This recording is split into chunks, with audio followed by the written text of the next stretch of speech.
बिस्मिल्लाहिर्रहमानिर्रहीम। अस्सलाम वालेकुम। मैं हूँ इकरा सलमान।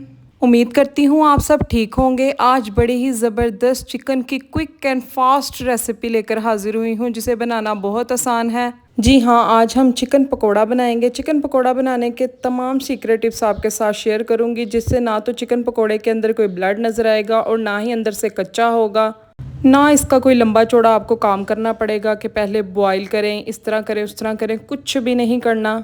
बड़ा ही मज़े का ऊपर से क्रंची और अंदर से सॉफ्ट और जूसी चिकन पकोड़ा की आपसे रेसिपी शेयर करूंगी।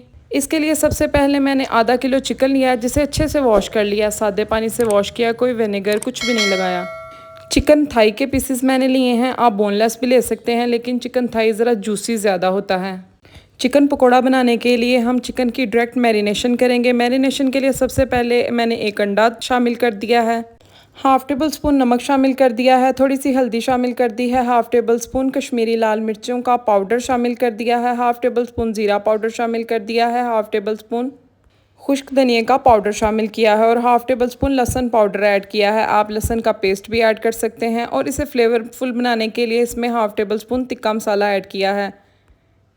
अगर तिक्का मसाला नहीं है तो आप इसे स्किप भी कर सकते हैं, कोई मसले वाली बात नहीं है। थोड़ा सा फूड कलर ऐड किया है, इससे खूबसूरत सा कलर आ जाएगा। इसमें 2 टेबलस्पून भरकर बेसन शामिल कर दिया है। अब हमने इन तमाम चीज़ों को अच्छे से मिक्स कर दिया है। मिक्स करने के बाद आपने इसे 1 घंटे के लिए रख देना है फ्रिज में। और एक चीज़, हाफ़ टेबल स्पून मैंने बेकिंग पाउडर भी ऐड किया था, इससे चिकन अच्छे से टेंडर होगा और जूसी बनेगा। आप चाहें तो मैरिनेशन के लिए इसे 1 घंटे के लिए रख सकते हैं और चाहें तो ना रखें, फ़ौरन भी बना सकते हैं। चलें जी, अब एक कढ़ाई में ऑयल शामिल कर दिया है, इसे हमने डीप फ्राई करना है, इसलिए उसी हिसाब से आपने ऑयल शामिल करना है। ऑयल को अच्छे से गर्म करना है। उसके बाद इसमें मैरिनेट किया हुआ हम चिकन शामिल कर देंगे। फ्लेम को हम मीडियम कर देंगे और 5-6 मिनट के लिए एक साइड से अच्छे से पका लेंगे। उससे पहले आपने हिलाना नहीं है। अगर आप एक साइड कुक किए बगैर इसे हिलाना स्टार्ट कर देंगे तो इसके ऊपर जो बेसन की कोटिंग है वो उतर जाएगी।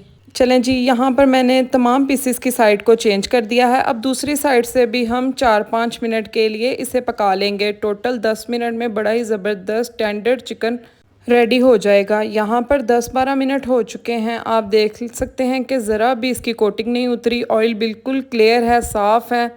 आपने देखा मैंने बेसन के अलावा इसमें कोई चीज़ ऐड नहीं की। अक्सर कहते हैं चावलों का आटा ऐड करें, मैदा ऐड करें, ये ऐड करें, वो ऐड करें, कुछ ऐड करने की ज़रूरत नहीं है। बस आपने सिंपल सादा से मैरिनेशन करनी है सिर्फ बेसन के साथ। और आप देख सकते हैं कितनी ज़बरदस्त ऊपर से क्रंची सी इसकी एक स्किन रेडी हो गई है, अंदर से बहुत ज़्यादा जूसी, सॉफ्ट और फ्लेवरफुल हमारा चिकन बनकर रेडी हुआ है। अब आपने भी इसको ट्राई करना और कमेंट में मुझे बताना है। वीडियो अच्छी लगे तो लाइक कर दीजिएगा, चैनल पर नए हैं तो लाजमी सब्सक्राइब कर दीजिएगा। अल्लाह हाफिज़।